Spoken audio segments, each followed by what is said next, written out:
네, 이번 주 이슈 브리핑입니다. 대형마트에서 팔린 달걀 제품에서 살충제 성분인 피프로닐이 검출돼 파문이 일고 있습니다. 대형마트와 재래시장 곳곳에 퍼진 살충제 달걀은 최소 수십만 개 되는 것으로 추정됩니다. 내 연봉은 과연 전체 직장인들 중 몇 등에 해당할까요? 한국경제연구원이 2016년 임금근로자 연봉 분석을 발표했습니다. 주요 소비 지표 가운데 하나인 소비 성향이 60대 이상 고령층에서 점점 더 악화되고 있는 것으로 나타났습니다. 이대로라면 소비 절벽이 아니라 소비 빙하 시대가 머지 않았다는 분석입니다.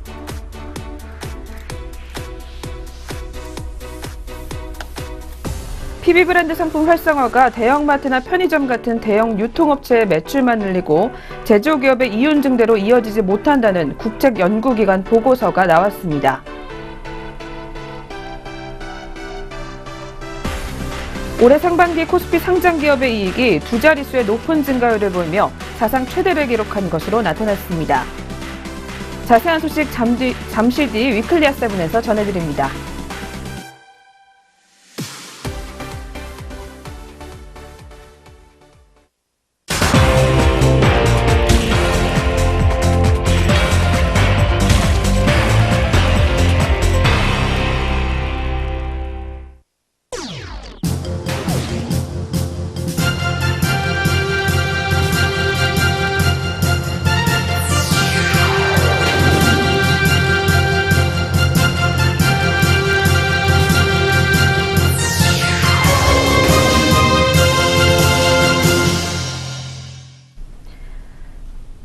네, 8월의 셋째 주 주간경제 리포트 일부 시작해 보도록 하겠습니다.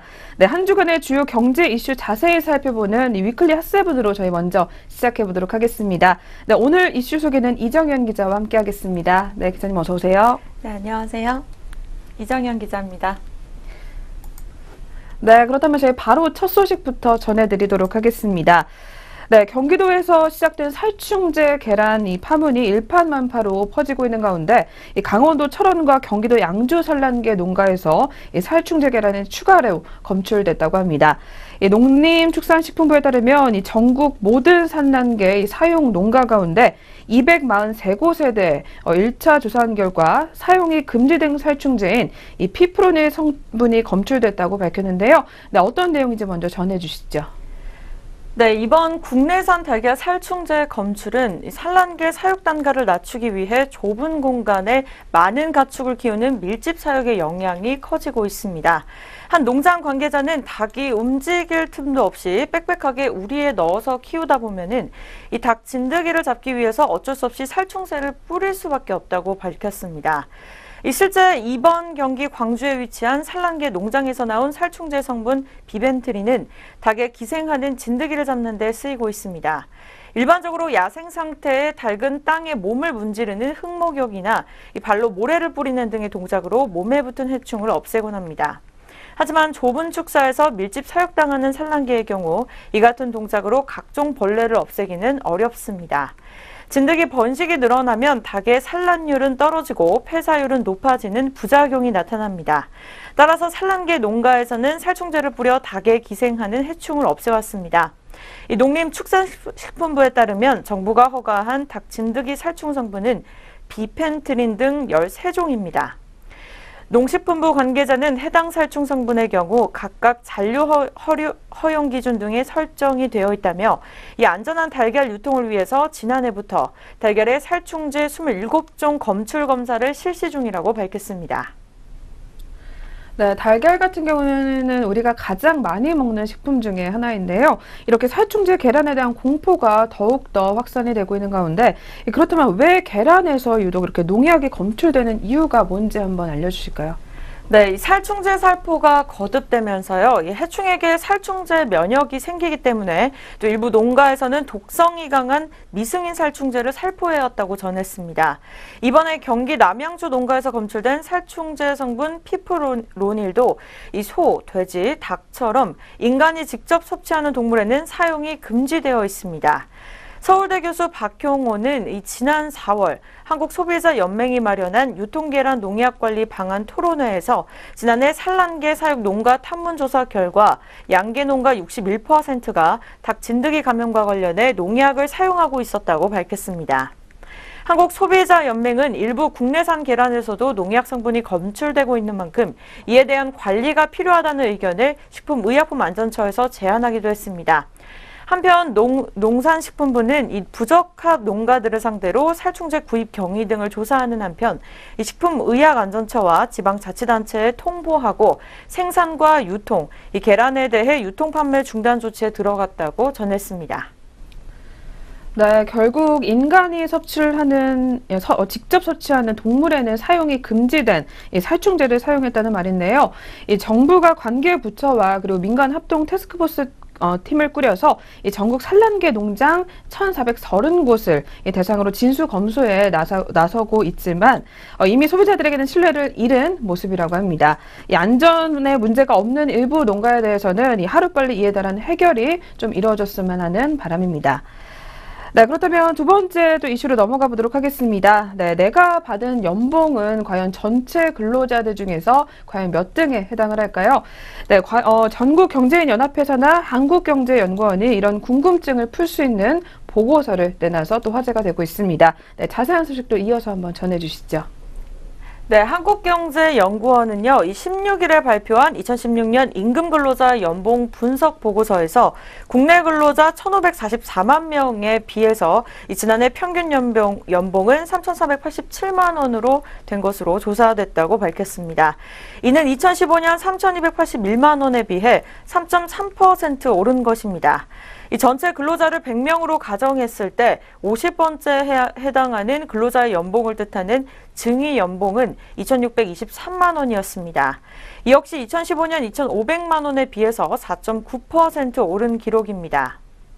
전체 근로자를 연봉 순으로 위에서부터 10%씩 잘랐을 때 이 최상위 10%의 연봉 하한선은 6,607만 원, 또 상위 10%에서 20%는 4,789만 원, 상위 20%에서 30%는 3,776만 원, 상위 30%에서 40%는 3,120만 원이었습니다.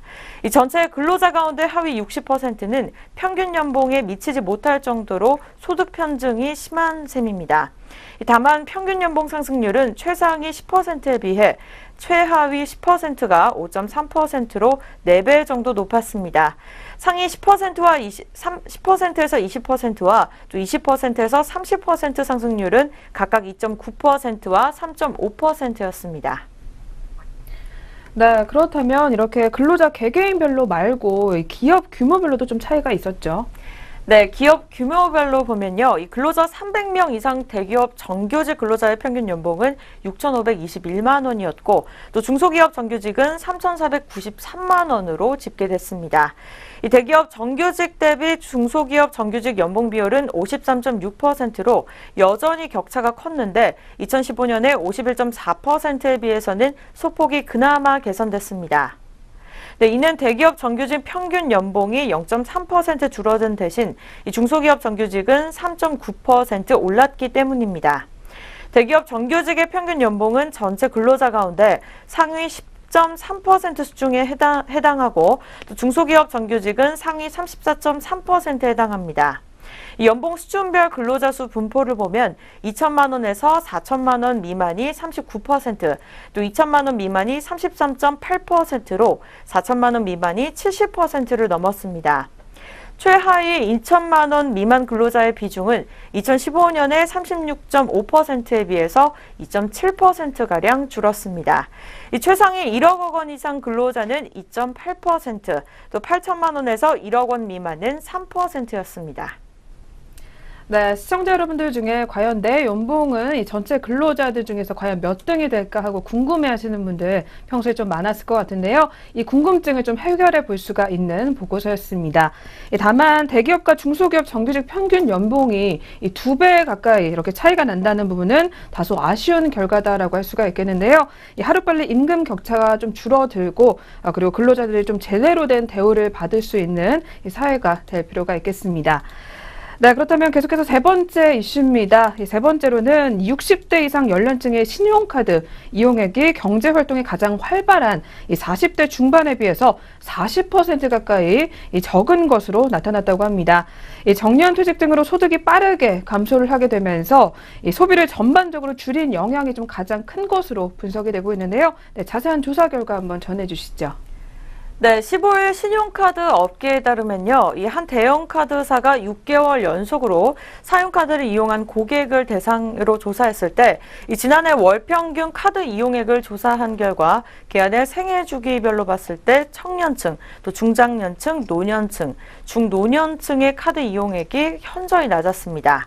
연령별로 45세가 신용카드 이용액이 가장 많았으며 월 평균 카드 이용액이 78만 2,382원에 달했습니다. 카드 이용액이 가장 적은 70세에 비하면 이용액이 1.8배쯤 컸습니다. 이 연령대별 월 평균 카드 이용액은 20대 초반에 41만 원에서 47만 원까지 머물다 30세에 들어서면서 60만 원대를 넘어섰습니다. 이후 36세에 70만 355원으로 70만 원대를 넘어서면서 매년 증가세를 나타냈습니다. 이후에 45세에 78만 2,382원으로 최고점에 달했는데요. 이 자녀 교육비 지출, 상대적으로 잦은 거주지 이전, 또 왕성한 사회활동 등으로 소비활동이 가장 활발한 탓으로 해석되고 있습니다. 이후 점차 줄어들던 카드 사용액은 60대 접어들어서는 이 빠른 감소세로 전환되고 있습니다. 60세 카드 사용액은 55만 7,775원이었으며 65세는 47만 264원, 70세는 44만 413원이었습니다. 카드사 관계자는 이 경제활동이 활발해지는 30대에 들어서면서 카드 이용액이 증가세를 보이다가 40대를 거점으로 60대부터는 카드 이용액이 현저하게 떨어지는 것을 확인할 수 있다고 전했습니다. 또 이어서 60대에 접어들면서 일정한 수입이 없거나 줄어들면서 카드 사용에 소극적으로 돌아서는 경향이 있기 때문이라고 설명했습니다. 네, 이렇게 가다가는 이 소비 절벽이 아닌 그 어느 국가들보다도 가장 먼저 이 소비 빙하기에 접어들 수도 있다라는 우려 섞인 목소리들이 계속해서 나오고 있는 상황입니다. 점점 더 가속화되고 있는 고령화 소비 구조, 그렇다면 저희가 좀 어떻게 대응을 해봐야 될까요? 네, 60세 이상 연령대는 카드 이용액뿐만 아니라요, 신용카드 보유율 또한 급격히 감소한 것으로 나타났습니다.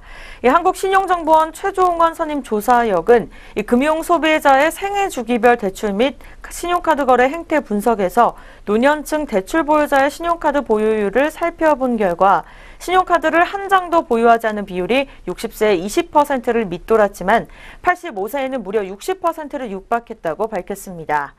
이 선임 조사역은 금융조사는 생애 주기별로 대출 신용카드 거래 형태가 다르다면서 이 생애 주기별 자금 수요의 변동에 따라 대출 보유 비율 또한 변화하는데 이 대출 보유 비율 또한 경제활동 참가율과 비례하게 되면서 약 35세까지 지속적으로 증가하다가 60세 이후 점차 감소세에 접어든다고 분석했습니다. 이 같은 추세는 다가오는 고령화 시대의 보험업계뿐만 아니라 카드업계 등 금융업계가 전반적으로 영향을 미칠 것으로 보이고 있습니다.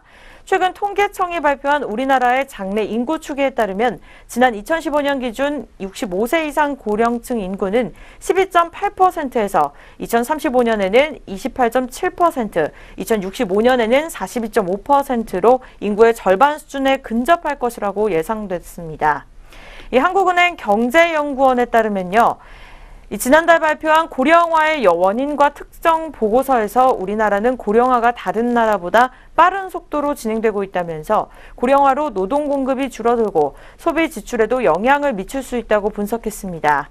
이처럼 고령화되어 가고 있는 사회에서 내수 경기를 유지하기 위해서는 60세 이상의 연령층이 소비할 수 있는 상품이나 또 서비스를 적극적으로 개발해야 될 것으로 보입니다. 네, 사실 이 문제는 꽤 오래 전부터 계속해서 좀 지속적으로 제기가 되어 왔습니다. 이러한 추세가 계속 이어질 경우 2026년도부터 2035년도까지 이 평균 경제 성장률이 0%대로 떨어질 것으로 일단 예측이 되는데요. 이 고령화 완화 대책과 더불어서 이 소비 절벽을 막을 수 있는 이런 구체적인 좀 대응 방안들이 하루빨리 좀 마련이 될 필요가 있겠습니다. 네, 다음 이슈로 또 넘어가 보도록 하겠습니다. 네 번째 이슈는 PB 상품에 관련한 이슈 한번 살펴보도록 하겠습니다. 네, PB 상품 유통업체가 제조업체에 의뢰를 해서 생산한 제품에 이 자체 상표를 붙여서 파는 상품을 말을 하곤 합니다. 최근 자체 브랜드 이런 PB 상품 시장이 좀 급성장하고 있어서 화제가 또 되고 있는데요. 네, 어떤 내용인지 한번 전해주시죠. 네, 이마트와 홈플러스, 또 롯데마트 등 대형마트 3사의 PB 매출은 2008년 3조 원대에서 2013년 5조 원대로 늘어났습니다. 요즘에는 편의점에서도 PB 상품이 보편화되면서 이 GS25, 세븐일레븐, CU 3사의 매출에서 계속해서 PB 상품이 차지하는 비중이 증가하고 있는 상황입니다.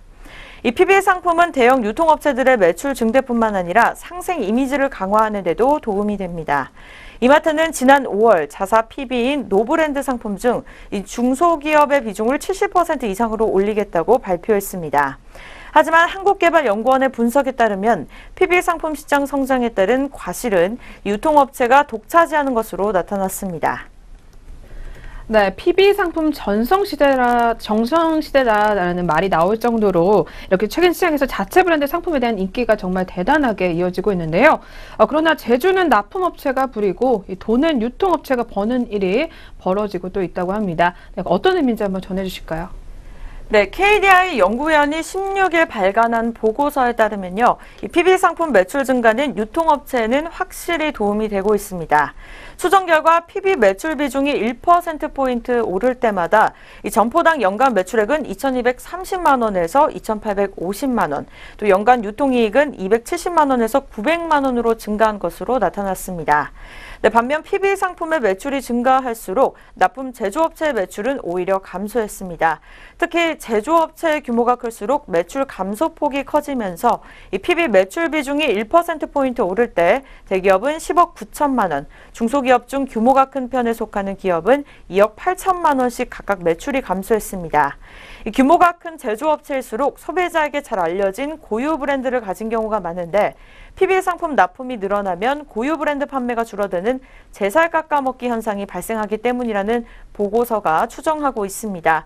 이 영세한 규모의 소상공인 회사는 PB 상품 납품으로 약간의 매출 증가가 발생하지만 이조차 영업이익 증가로는 이어지지 않는 것으로 나타났습니다. 광고와 마케팅, 또 물류비 등 생산비용 절감으로 발생한 이익을 대부분 유통업체가 가져가기 때문인데요. 연구원은 불공정한 이익 배분 구조 때문에 이 중소기업이나 소상공인이 PB 납품으로 생산 규모가 확대되더라도 경제적 실익이 보장되지 않는다고 밝혔습니다. 네, 결국 말씀해 주신 대로 이렇게 유통업체만 배불리는 일이 될 것 같은데요. 점점 더 악순환이 되는 것 같습니다. 그렇다면 납품업체의 입장은 좀 어떤지 한번 전해 주실까요? 네, PB 상품을 납품하는 이 크고 작은 1,000개 제조업체를 설문조사해서 결과가 나온 건데요. 이 유통업체들이 내놓는 기획상품 대부분이 제조업체 브랜드 제품을 그대로 베끼거나 또 약간 바꾼 수준인 것으로 나타났습니다. 완전히 새로운 제품을 유통업체의 PB 상품으로 납품했다는 응답은 13.3%에 불과했고 또 고유 브랜드 제품의 특성을 약간 변형해 납품했다는 응답이 절반을 넘고 있습니다. 포장만 바꿨다는 응답도 26%나 됐는데요. 이 유통업체의 갑질을 경험한 경우도 꽤 많았습니다. 설문에 응답한 제조업체 이 10곳 중 1곳이 납품 단가 인하 요구, 또 포장 변경 비용 전가, 또 판촉 행사 비용 부담 등 이 유통업체의 불공정 거래를 경험했다고 전했습니다. 네, 이렇게 PB 시장 성장의 확대가 유통업체에만 집중이 되고 이 하도급 제조업체로의 낙수 효과는 미미한 경향이 계속해서 드러나고 있는 상황입니다. 이 PB업계의 공정시장 질서 확립을 위한 감시 활동과 그리고 신고 활성화 등 이러한 정책적 접근이 역시 하루빨리 좀 마련이 됐으면 하는 바람입니다. 네, 그렇다면 또 다음 이슈로 넘어가 보도록 하겠습니다. 최근 들어서 돌풍을 불러일으키며 연일 가입자 고공행진을 이어가고 있는 인터넷 전문은행 카카오뱅크가 이 국내 은행권에서 이 8월 가계대출을 가장 많이 늘리는 것으로 나타났습니다. 이 출범 이후에 인터넷은행 열풍으로 금리가 싼 신용대출 신청이 몰리게 되면서 이 카카오뱅크가 이달 늘어난 이 은행권 가계대출의 약 4분의 1가량을 차지를 했다고 하는데요. 네, 어떤 내용인지 한번 전해주시죠. 네, 인터넷 전문은행 한국카카오은행의 가계 대출 증가액이 시중 은행들 가운데 선두를 차지했습니다. 전체 은행 가계 대출 증가액에서 차지하는 비중도 25%나 기록했고 또 압도적 수준의 성과를 낸 것으로 파악되고 있습니다. 지난 16일 금융감독원이 공표한 은행권 가계대출 동향과 또 주택담보대출 신청 현황에 따르면 이번 달 1일에서 11일 카카오뱅크의 가계대출 증가액은 5,400억 원을 기록했습니다. 이는 19개 시중 은행들 가운데 가장 높은 수치입니다. 반면 같은 기간 1호 인터넷 전문은행 K뱅크의 가계대출 증가액은 30억 원에 그쳤습니다. 시중 은행들 중에서는 신한은행이 4천억 원의 증가를 기록하면서 2위를 차지했습니다. KB국민은행이 3천억 원, KB하나은행이 2,700억 원, NH농협은행이 2,500억 원을 기록하면서 이 뒤를 이었습니다. 한편 카카오뱅크는 출범 보름 만인 지난 11일 총 대출액이 9천억 원에 육박하는 등 가파른 여신규모 상승세를 보여왔습니다. 네, 이렇게 카카오뱅크가 이 가계대출 영업시장에서 선두로 치고 올라오게 되면서 대출 시장에서 존재감을 더욱더 키우고 있는 가운데 시중은행은 경쟁적으로 금리를 인하하고 있는 모습입니다. 더불어 카카오뱅크가 체크카드 출범 이후에 약 150만 장을 돌파하게 되면서 카드사들 역시 긴장하고 있다고 하는데요. 네, 역시 어떤 내용인지 한번 전해주시죠. 네, 인터넷 전문은행 카카오뱅크 체크카드 발급수가 출범 3주 만에 150만 장을 돌파했습니다. 체크카드에 이어 조만간 신용카드 사업까지 뛰어들 예정이라고 전해지고 있습니다. 이미 가맹점 수수료 인하로 어려움을 겪고 있는 이 카드사들이 바짝 긴장하고 있는 상황인데요. 16일 금융권에 따르면 지난 27일 출범했던 카카오뱅크는 출범 후에 3주 만에 150만 장의 체크카드를 발급했습니다. 약 200만 명의 전체 가입자 중 75% 이상이 체크카드를 신청한 셈입니다.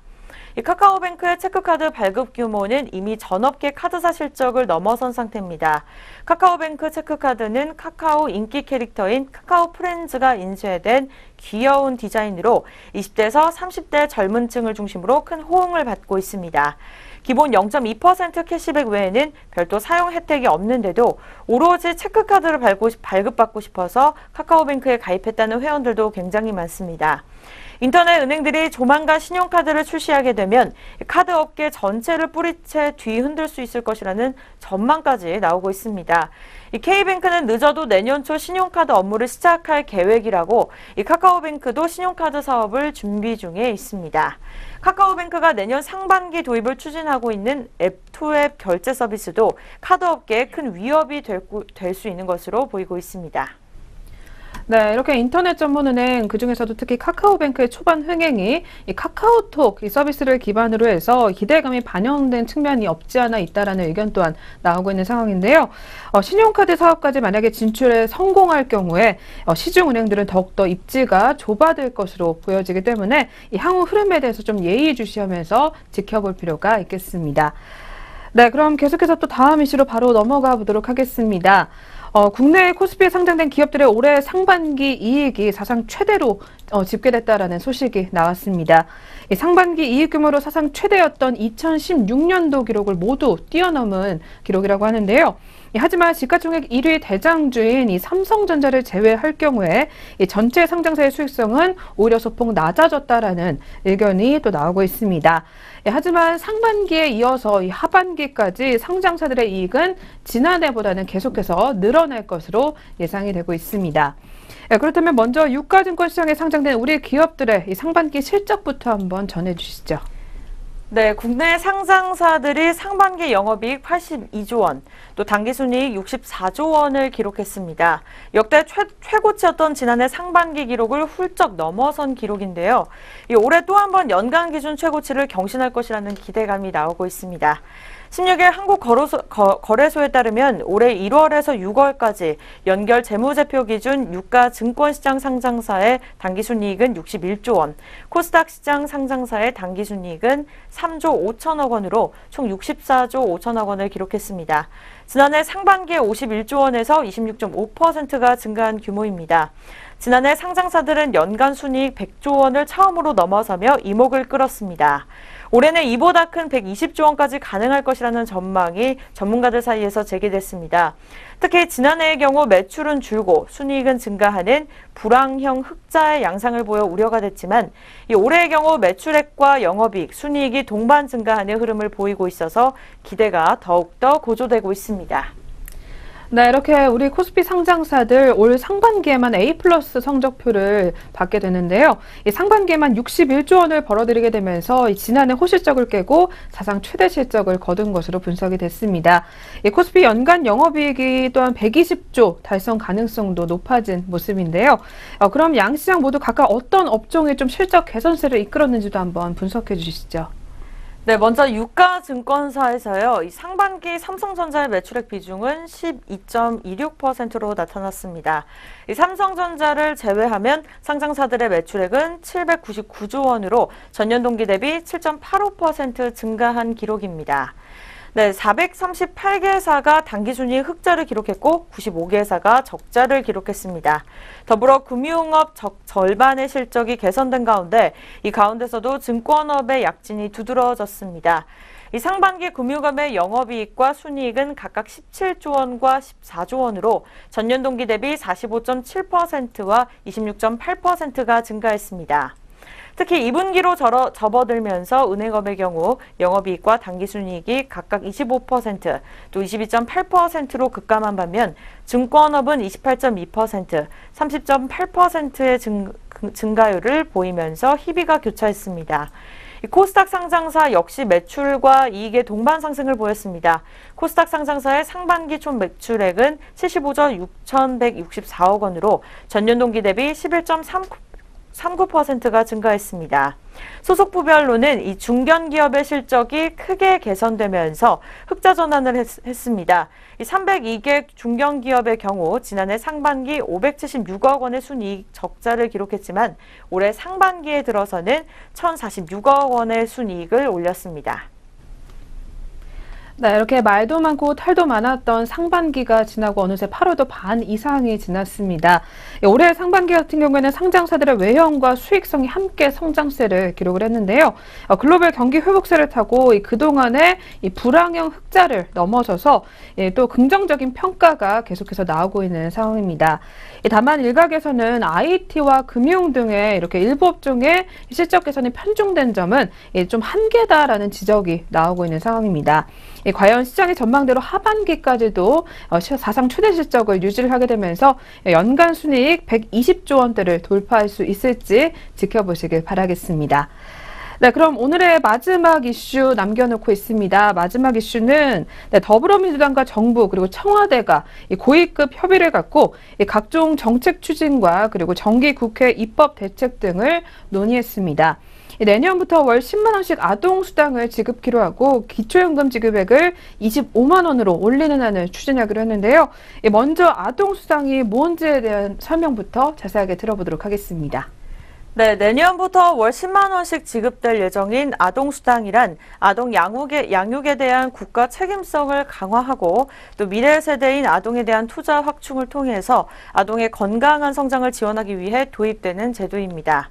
현재 미국, 멕시코 등 일부 국가를 제외한 대부분의 경제협력개발기구 국가에서는 이미 아동수당 제도를 시행 중인 것으로 알려졌습니다. 지급 대상은 0세에서 5세 아동을 양육하는 가구로 알려졌는데요. 최대 72개월간 부모 소득 수준과 관계없이 지급됩니다. 내년 7월에 시행되면 2012년 8월 출생 아동까지 이 혜택을 받을 수 있다고 전해지고 있습니다. 다만 국적 상실자는 지급 대상에서 제외됩니다.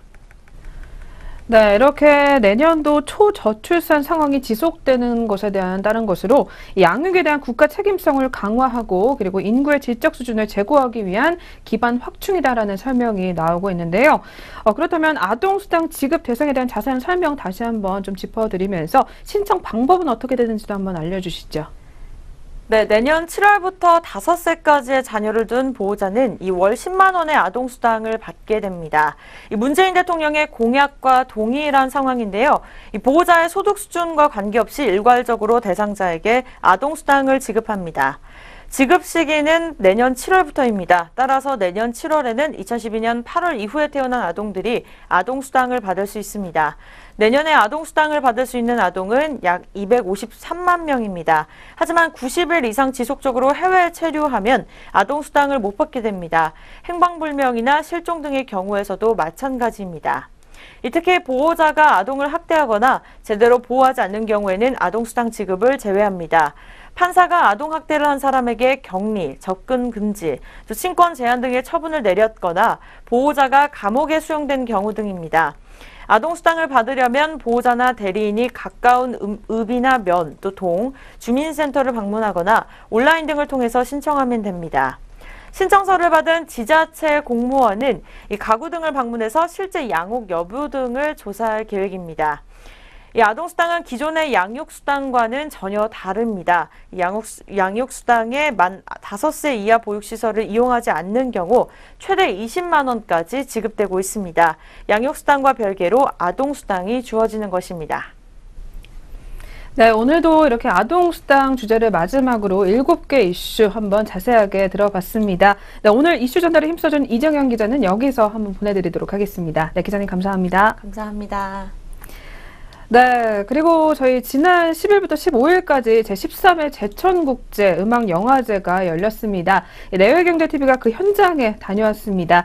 잠시 그 현장 살펴본 후에 저희는 잠시 후 2부에서 고은별 기자와 함께하도록 하겠습니다.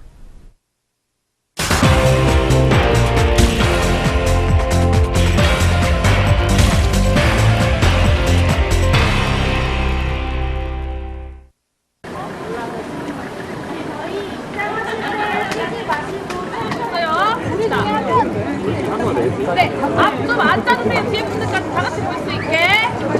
거기 뒤에 분들한테 해당 안 되세요. 초록은 입으세요.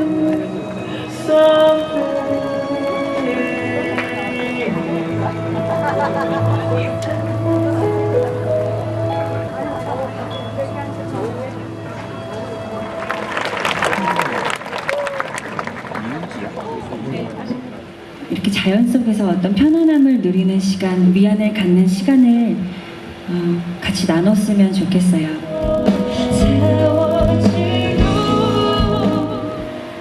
지금까지 걸어왔던 저 굵은 길도 일몰도 아니고 썰물도 아니고 수평선에서 흘러든 파도도 없는데 먼 바다가 가자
오늘 밤 여기에 장수가 나 장수가 갔네 장수가 갔네 어스고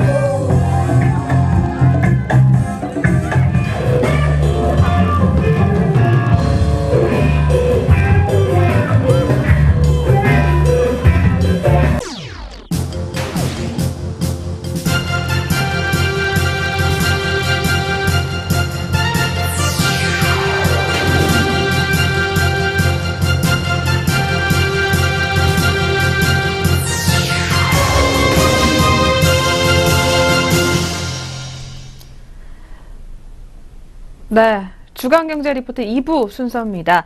네, 이번에는 한 주간의 증시 상황 한번 자세하게 정리해 보도록 하겠습니다. 네, 이번 주는 고은별 기자와 함께 하도록 하겠습니다. 네, 고님 어서 오세요. 안녕하세요.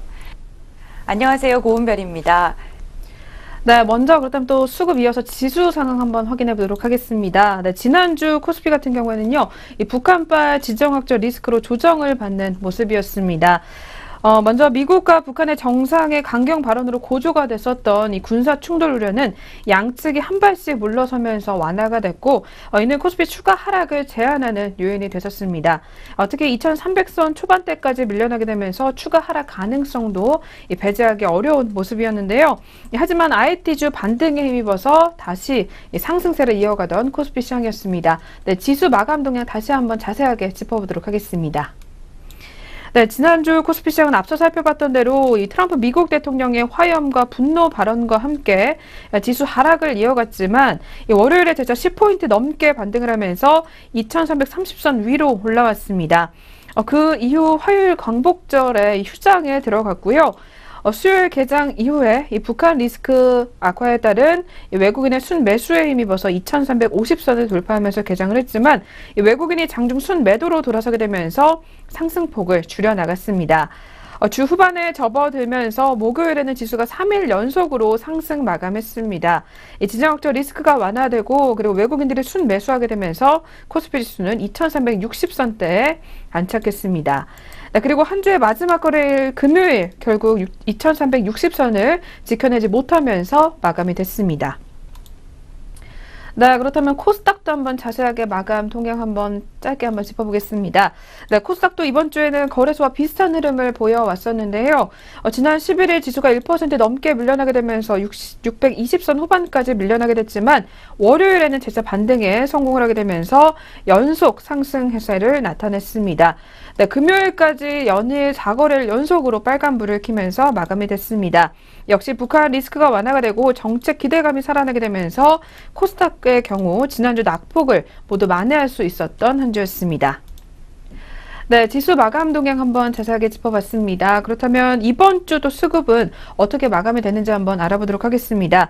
연일 외국인이 매도를 보이면서 좀 우려를 나타냈던 우리 시장이었습니다. 그러나 목요일에 돌아온 외국인으로 다시 한번 또 기대감을 나타나기도 했었는데요. 네, 수급 동향 다시 한번 짧게 짚어주시죠. 네, 한 주간의 마감 수급 상황 살펴보겠습니다. 차트로 함께 만나보시죠. 네, 월요일 외국인이 2,582억 원 덜어냈습니다. 기관은 3,586억 원 담아내면서 장을 마쳤습니다. 화요일은 광복절로 휴장을 했습니다. 수요일에는 외국인이 1,038억 원 매도 우위를 보여줬고 기관도 669억 원 함께 매도 물량 쏟아내며 장을 마쳤습니다. 목요일은 외국인이 엿새 만에 매수세로 돌아섰습니다. 외국인이 1,744억 원 담아낸 반면 기관은 2거래일 연속 매도하면서 570억 원을 쏟아냈습니다. 금요일은 외국인이 65억 원 매수 우위를 이어갔고 기관도 여전히 869억 원 강하게 매도하면서 장을 마쳤습니다. 네, 이번 주 코스피 시장에서 외국인은 전반적으로 매도세에 조금 무게를 실어줬습니다. 외국인은 그런 매수세의 무게를 실어준 반면에 기관은 월요일에 매수위를 보여줬고 수요일부터는 강하게 매도 행렬을 이어갔는데요. 이렇게 거래소 시장부터 짚어봤고요. 이어서 코스닥 마감 수급도 함께 살펴보겠습니다. 코스닥 시장에서 월요일 외국인이 133억 원, 기관이 56억 원 매수하면서 장을 마쳤습니다. 수요일에는 외국인이 591억 원 강하게 담았고 반면 기관은 223억 원 덜어내면서 대응했습니다. 목요일에는 외국인과 기관 모두 매수세를 취했는데요. 외국인이 511억 원 담아냈고요. 기관이 667억 원 담아내면서 장을 마쳤습니다. 금요일도 외국인이 172억 원 매수일을 보여줬고요. 기관은 매도와 매수가 팽팽하게 맞서면서 장을 마쳤습니다. 네, 이번 주 코스닥 시장에서 외국인은 4거래일 동안 강하게 담아내면서 시장을 빨갛게 물들였습니다. 반면 기관은 매수와 매도를 오가면서 혼조세를 기록했던 한 주였습니다. 지금까지 한 주간의 마감 수급까지 살펴봤습니다. 네, 수급 마감 동향까지 한번 확인해 봤습니다. 그럼 더욱더 한번 자세하게 접근을 해서 이 한 주 동안 시장을 주도했었던 특징 업종들 한번 확인해 보도록 하겠습니다. 이 문재인 정부의 정책 발표가 이어지게 되면서 연일 관련주들이 이 수혜 기대감을 얻고 움직임이 들썩이는 상황이 나와지고 있습니다. 네, 그렇다면 이와 관련해서 이번 주는 보험 업종에 대해서 한번 알아보도록 하겠습니다. 네, 한번 전해 주시죠. 네, 이번 주에는 보험업종에 대해서 한번 살펴볼 텐데요. 정부가 2022년까지 비급여의 급여화를 통해서 의료비를 통제하고 건강보험 보장률을 기존 63%에서 70%로 늘리겠다는 계획을 발표했습니다. 2015년 국내 의료비는 69조 4천억 원이었는데요. 이 중에 건강보험 부담이 63%, 법정 자기부담이 17.5%, 비급여 영역이 19.5%를 차지했습니다. 실손보험을 포함한 민영보험이 법적 부담금과 비급여 영역을 보장하고 있는 것인데요. 이 정부는 비급여 의료비를 건강보험 체계로 편입한 뒤 건강보험 재원을 재분배하겠다는 방침입니다. 지난주에는 실손보험 수요가 위축될 것이라는 우려감에 보험주가 급락을 했었습니다. 오늘 한국투자증권의 리포트에서는 이번 정책의 경우 보험사에게 득이 큰 사안으로 현재 주가 부진은 보험수의 매수 기회가 될 것이라고 판단했습니다. 왜냐하면 관련법이 개정돼도 여전히 의료비의 30%는 법정 자기부담금과 비급여이기 때문입니다. 비급여가 건강보험에 편입된 뒤 전체 의료비는 감소했지만 기존 부급여 수가가 워낙 비싼 탓에 환자가 체감하는 본인 부담금의 규모는 여전히 높을 것이라고 리포트는 밝히고 있습니다. 특히 실손보험의 가입 목적이 예측이 가능하고 상시 발생하는 소액진료비가 아니라 낮은 확률로 발생하는 대규모 치료비 예방이라는 점에서 보장에 대한 국민들의 니즈는 여전할 것으로 전망되고 있습니다. 이에 따라 보험사들은 상기 건강보험이 닿지 않는 영역에 상품을 내세울 것으로 보입니다. 결론적으로 오늘 리포터에서는 문재인 정부의 보장성 보험 강화 정책으로 손보사의 이익 체력이 큰 폭으로 개선될 것이라고 전망되고 있습니다. 특히 동부화재와 현대해상, 하나손해보험에 대한 판단을 긍정적으로 내놓고 있는데요. 이 세 종목에 대한 한국투자증권 리포트의 목표 주가와 종가를 살펴보겠습니다. 네, 동부화재의 목표 주가는 98,000원이었습니다. 이번 주 종가는 78,800원을 기록했습니다. 현대해상의 목표 주가는 53,000원이었습니다. 이번 주 종가는 47,500원을 기록했습니다. 하나손해보험의 목표 주가는 12,000원이었는데요. 이번 주 종가는 9,990원을 기록했습니다. 지금까지 이번 주 특징 업종까지 진단해드렸습니다. 네, 주간 특징 업종까지 한번 알아봤습니다. 네, 그럼 이번에는 한 주간의 증권가에서 바라보는 시각은 어땠는지 저희 시장 관련 전망 리포트 한번 모아봤습니다. 화면을 통해서 만나보겠습니다. 네, 첫 번째로는 큰 그림의 변화가 없다면 조정은 매수의 기회다라는 현대차투자증권 리포트가 나왔습니다. 두 번째로는 저희 잠시 후에 살펴볼 하나금융투자의 18일자 리포트입니다. 깜깜이 장세 속 단기 트레이닝 국면에 진입했다라는 리포트입니다. 네, 마지막 세 번째로는 18일자 메리츠종금증권의 리포트입니다. 재부각된 트럼프 리스크에 관한 리포트가 나왔습니다. 네, 그렇다면 저희 이 중에서는 오늘 하나금융투자 시장 리포트 한번 확인해 보도록 하겠습니다. 네, 앞서 살펴본 대로 깜깜이 장세 속에 단기 트레이닝 국면에 진입했다라는 제목이 나와 있습니다. 먼저 하나금융투자에서는 차주 시장에 대해서 이 펀더멘털 바닥 레벨인 MSCI 코리아 12개월 선행 PBR의 한 배 환산인 이 코스피 지수가 2,350포인트 안착을 시험하는 이 중립 수준의 주가 흐름 전개를 예상하고 있는 상황입니다. 이 펀더멘털 관점에서 살펴본다면 가격과 그리고 밸류 메리트가 한껏 부각이 될 수 있는 중장기 저가 매수의 호재일 수 있겠으나 차주 예정이 되어 있는 을지 훈련을 비롯해서 오는 24일에서 26일 열리게 될 잭슨홀 미팅 등의 이벤트 리스크는 그 성격상 투자가가 시야를 제약하는 부정적인 요인으로 좀 기능할 것으로 예상이 된다라는 리포트 분석이 이어지고 있습니다. 네, 다음 주 시장의 관심은 이렇게 잭슨홀 미팅으로 좀 쏠릴 것으로 전망이 되고 있습니다. 이 글로벌 증시의 흐름이 이 국내 증시에도 영향을 미치는 만큼 이 차주 시장 같은 경우에는 미국과 유럽의 이 통화 정책에도 예의주시를 하게 되면서 리포트에서 제시하고 있는 전략까지도 한번 확인해 보시는 게 좋겠습니다. 네, 그럼 저희 계속해서 이번 주 시장에 영향을 미쳤던 경제 이슈들도 한번 확인해 보도록 하겠습니다. 키 이슈를 고은별 기자가 또 꼽아왔습니다. 네, 한번 전해주실까요? 네, 금주의 키 이슈 살펴보는 시간입니다. 이번 주도 세 가지 이슈에 대해서 이야기를 해볼 텐데요. 첫 번째는 7월 FOMC 회의 의사록 공개, 두 번째는 주한미군 철수설, 세 번째는 한미 FTA 개정 협상에 대해서 살펴보겠습니다. 네, 첫 번째 키 이슈입니다. 지난 16일 미국 연방준비제도 이사회의 의사록이 공개됐습니다. 위원들은 최근 몇 달간 물가 상승률이 약한 모습을 보인 배경을 중점적으로 분석을 했는데요. 금리 인상 시기에 대해서는 의견이 일치하지 않았습니다. 일부 위원들은 기준금리와 관련해서 물가 상승률 부진으로 인상을 보류하자는 태도를 보였지만 대다수의 위원들은 고용시장의 개선과 높은 주가 수준을 고려해 볼 때 물가가 2%를 넘을 수 있을 것이라고 진단했습니다. 하지만 4조 5천억 달러의 자산 축소를 조만간 시작할 것이라는 것에는 모두 동의를 했습니다.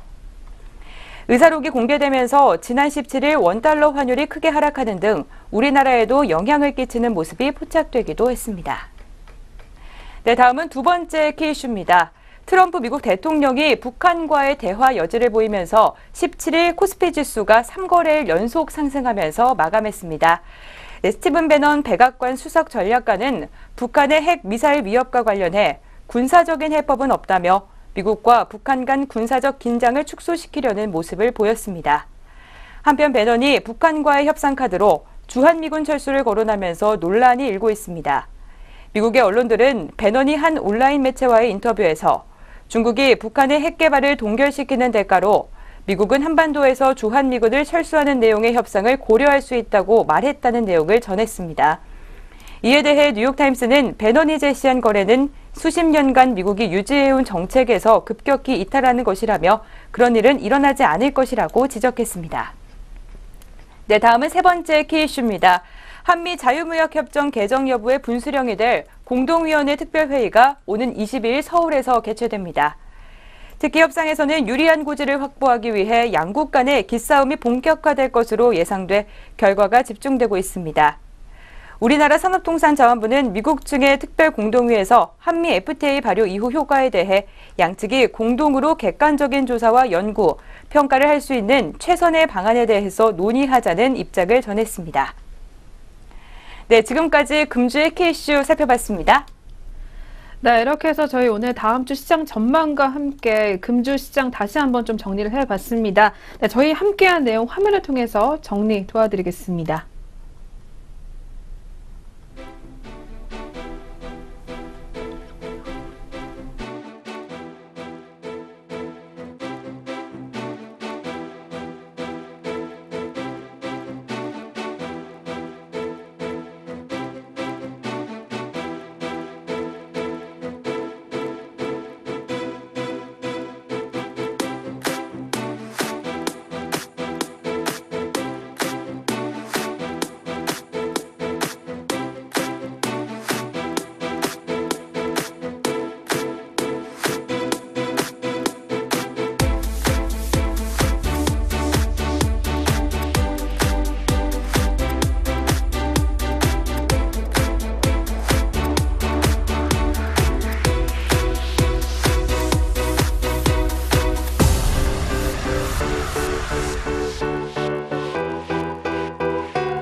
네, 8월 셋째 주 주간경제 리포트 저희가 준비한 수서는 여기까지입니다. 네, 저희는 다음 주에 더 보완된 내용으로 다시 찾아뵙도록 하겠습니다. 시청해주신 여러분 고맙습니다.